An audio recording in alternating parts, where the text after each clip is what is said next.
नमस्कार आदरणीय साथीहरू। ससाना कुराबाट पनि हामीले चाहिँ आम्दानी लिन सकिन्छ भन्ने बारेमा चाहिँ यो भिडियो तयार पारेको छु।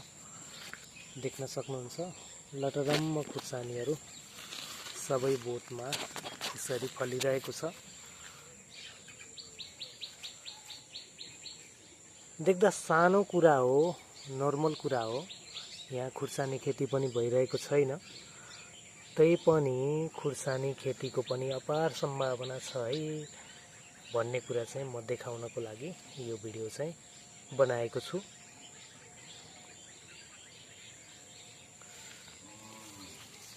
देख्न सक्नुहुन्छ यसरी लटरम्म खुर्सानीहरू फलिरहेका छन्। साथीहरू, अहिले मार्केटमा खुर्सानीको दाम, खुर्सानीको रेट चाहिँ महँगै छ र खुर्सानीको भाउ चाहिँ त्यति सस्तोमा झर्दैन पनि। हामीले हरियो खुर्सानी पनि अनि सुकेको खुर्सानी पनि अनि यसलाई पाउडर बनाएर पनि हामीले बेच्न सक्छौं। यो चाहिँ मैले केही बोट घर खानको लागि मात्र लगाएको, तर साथीहरू सोच्नुहोस् त यस्तै कयौं बोटहरू हामीले लगायौं भने चाहिँ हामीलाई यसबाट पनि मनग्गे आम्दानी हुन सक्दो रहेछ। अरबको खाडीमा हुन त अब विदेशै नजानुस् भन्न त म भन्दिनँ, तैपनि त्यो तातो गर्मीमा अर्काको अडरमा काम गर्नुभन्दा चाहिँ मेरो हिसाबमा चाहिँ यो काम चाहिँ राम्रो होला। कयौं तरकारी खेतीहरूमा चाहिँ अलिकति नाफा नोक्सानको पनि ठुलो डर हुन्छ। जस्तै गोलमेडा खेतीको बारेमा पनि हामीले कुरा गर्यौं भने आयो भने चाहिँ धेरै पैसा आउने, बजार भाउ आएन भने चाहिँ धेरै नोक्सान हुने पनि हुन्छ। तर खुर्सानीमा चाहिँ प्राय त्यस्तो हुँदैन, बजार समानान्तर नै हुन्छ। केही उतार चढाव भए तापनि हामीलाई घाटा पर्ने किसिमको चाहिँ बजार रेट अहिलेसम्म चाहिँ नेपाली मार्केटमा भएको छैन।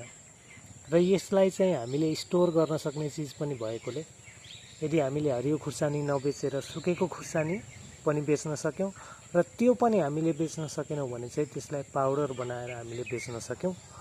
त्यसैले पनि मलाई लाग्छ यसको 2, 3, 4 तरिकाले चाहिँ त्यस्तै गरी हामीले यसलाई अचारको रूपमा पनि हामीले अचार बनाएर पनि बेच्न सक्यौं, अचार कम्पनीहरूलाई कन्ट्याक्ट गरेर पनि बेच्न सक्यौं, विभिन्न होटेल व्यवसायहरूमा पनि हामीले यसलाई चाहिँ बेच्न सक्यौं, आफै पनि मार्केटमा गएर सेल गर्न सक्यौं भने। अनि त्यस्तै गरी किराना पसलदेखि हरेक पसलमा चाहिँ अहिले प्याज भयो, खुर्सानी भयो, कागती भयो, यी चिजहरू चाहिँ किराना पसलमा पनि पाइने गर्छ। हामीले त्यहाँ पनि हामीले चाहिँ गएर हाम्रोमा चाहिँ यसरी खुर्सानी छ, हामीले खुर्सानी बेच्न चाहन्छौँ भनेर भन्यो भने चाहिँ केही रेटहरू मिलाएर दिने, बाहिरबाट आएको भन्दा चाहिँ 1-2 पैसा सस्तो हो भने चाहिँ मलाई लाग्छ खुर्सानीको मार्केट गर्नको लागि चाहिँ कुनै किसिमको गाह्रो छैन। साथीहरू, मैले 5 बोट मात्र खुर्सानी लगाएर पुरै एक सिजनलाई मलाई चाहिने भन्दा धेरै खुर्सानी उत्पादन गर्छु भने तपाईँ आफै सोच्न सक्नुहुन्छ कि हामीले 500 बोट खुर्सानी मात्र लगायौं या 1000 बोट खुर्सानी मात्र लगायौं भने हामीले, मलाई लाग्छ प्रति महिना हामीले पाउने जुन अरबको तातो घाममा जुन तल्लो किसिमको हामीले सेलेरी हुन्छ, म सेलेरीको कुरा गर्दैछु, जुन तनखा हुन्छ 30-35 हजार 25 हजार जुन तनखा हुन्छ, त्यो तनखा बराबरको चाहिँ त्यो तलब बराबरको पैसा चाहिँ हामीले अवश्य पनि कमाउन सक्छौं।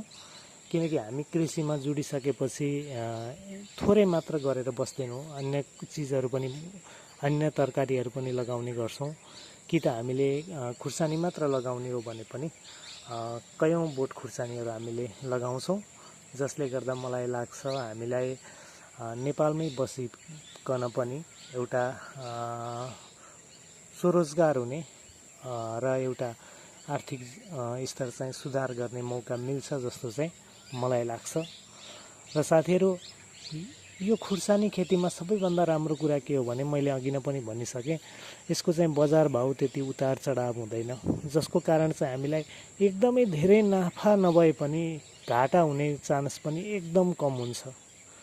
जस्तै कि गोलमेडा भयो, हरियो तरकारी भयो, उनीहरूको चाहिँ बजारमा अत्याधिक जो फसलहरू आउँछ त्यति बेला चाहिँ मार्केट एकदम डाउन पनि हुन्छ र कहिलेकाहीँ एकदम महँगो पनि हुन्छ। तर खुर्सानीको चाहिँ प्रायः समानान्तर मार्केट हुन्छ, जसले गर्दा चाहिँ हामीलाई समानान्तरको करिब नै रेट भाउहरू मिल्ने गर्छ, जुन चाहिँ राम्रो कुरा हो। किनकि हामी सबै नेपाली किसानहरू पनि चाहन्छौँ कि हाम्रो